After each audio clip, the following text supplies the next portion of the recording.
Bonjour.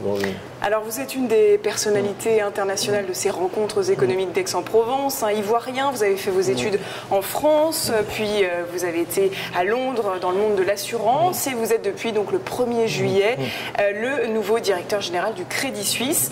Comment faire pour qu'un plus grand nombre ait un accès égal au travail ? C'est une question extrêmement importante. Je crois qu'il y a des choses qui se sont bien passées dans l'économie mondiale. Certainement la création d'emplois dans les marchés émergents, le développement d'une vraie classe moyenne, en particulier en Asie, a été une transformation fondamentale. On l'a vu en Chine, mais aussi dans d'autres pays du sud-est asiatique. Clairement, l'Europe et aussi certains segments de l'économie américaine ont souffert pendant cette période. On parle beaucoup de polarisation. En fait, ce qu'on entend par là, c'est la disparition d'emplois intermédiaires. Donc, ce qu'on a vu, c'est en fait une grande création d'emplois à la pointe extrême du marché, donc les gens les plus qualifiés, hautement qualifiés, et aussi une création d'emplois dans les emplois les moins qualifiés, avec une disparition des emplois solides de classe moyenne. Donc une des choses, je pense qu'il faut faire, c'est réfléchir à ça et essayer de trouver des situations de win-win ou gagnant-gagnant dans l'économie mondiale qui permettraient de continuer à développer la croissance dans les pays émergents, en particulier en Afrique maintenant, mais aussi aux entreprises venant de pays développés de bénéficier des opportunités qui existent un peu partout. En fait. Alors, vous disiez en 2013 à la tribune de Davos que des crises financières, il y en aurait d'autres, que l'important c'est de savoir finalement atténuer les conséquences de ces crises. La dernière a été dévastatrice pour l'emploi. Comment est-ce qu'on aurait pu minimiser ces effets-là sur l'emploi ? En fait, une des premières réponses, c'est la formation et l'éducation. C'est d'avoir donc une force de travail qui est flexible et qui est adaptable. Et ça passe à travers le système éducatif au départ de la vie, mais aussi à travers la formation pendant toute la durée de la vie pour les gens qui sont déjà sur le marché du travail, mais il faut éviter absolument que leur savoir-faire devienne obsolète. Ça, c'est vraiment quelque chose de très très important. Et ensuite, il faut aussi avoir un marché du travail flexible qui permette, quand il y a des mouvements très rapides de l'économie, aux travailleurs de passer d'un secteur qui est peut-être sous pression à des secteurs plus porteurs où des emplois sont créés. Donc c'est vraiment flexibilité du travail et formation du capital humain. En fait. Alors justement, depuis la crise, plusieurs pays ont entrepris à des niveaux différents des réformes de leur marché du travail. Quelles sont les bonnes idées à prendre chez les uns, chez les autres dès qu'il y a des réunions européennes, vous représentez plus souvent la Grande-Bretagne. Est-ce que la France a des idées à prendre là-bas ? Je crois qu'on a tous à apprendre les uns des autres. Il y a certainement beaucoup de choses très bien en Grande-Bretagne, beaucoup de choses très bien en France aussi. Je crois qu'il y a certainement la nécessité de se focaliser sur les jeunes. Le chômage des jeunes est un cancer.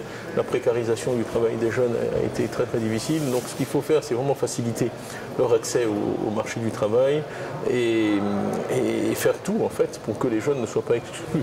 Parce que souvent, malheureusement, des mesures de protection, qui ont de bonnes intentions, se retournent contre les jeunes parce qu'elles rendent l'embauche des jeunes tellement coûteuse ou inflexible que les employeurs du coup ne les embauchent pas. Donc je crois que vraiment cette entrée sur le marché du travail c'est très très important. Et après il y a beaucoup d'idées sur la formation continue. Vous voyez que par exemple en Allemagne et en Suisse on peut très bien quitter l'école à 18 ans et ensuite devenir ingénieur parce que les heures de travail effectif sont reconnues comme de la formation et on reçoit ensuite un diplôme universitaire. Il y a de grandes carrières très connues en Allemagne et en Suisse sur ce modèle-là et c'est quelque chose qu'il faut arriver à transplanter dans d'autres pays parce que la réponse c'est pas que tout le monde aille à l'université.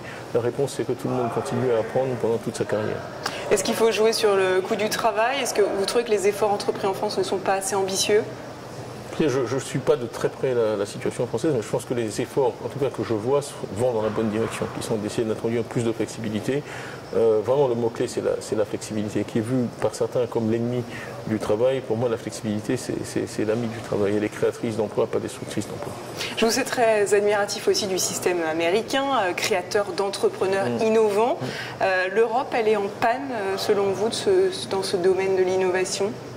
Il faut arriver, je pense qu'on est arrivé à l'extrême du développement de l'État en Europe. Il faut arriver à revenir un peu en arrière et redonner un peu d'oxygène et de marge de manœuvre à la société. Une fois que les prélèvements publics dépassent 50% du PIB, on est dans des systèmes qui ne marchent pas. Ce qu'on a vu quand même dans l'économie mondiale sur longue durée, c'est que les systèmes qui ont des budgets plutôt en excédent et un niveau d'imposition faible ont quand même mieux réussi, ces économies-là, que les économies qui ont plutôt des déficits et du coup des niveaux de taxation élevés. Je crois qu'il faut essayer de revenir en Europe vers une position plus saine et les crises successives qu'on voit ne sont que la manifestation du fait qu'on a un système qui n'est pas finançable.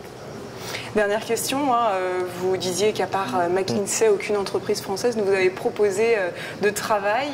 La France ne sait pas garder ses talents. Quelle forme?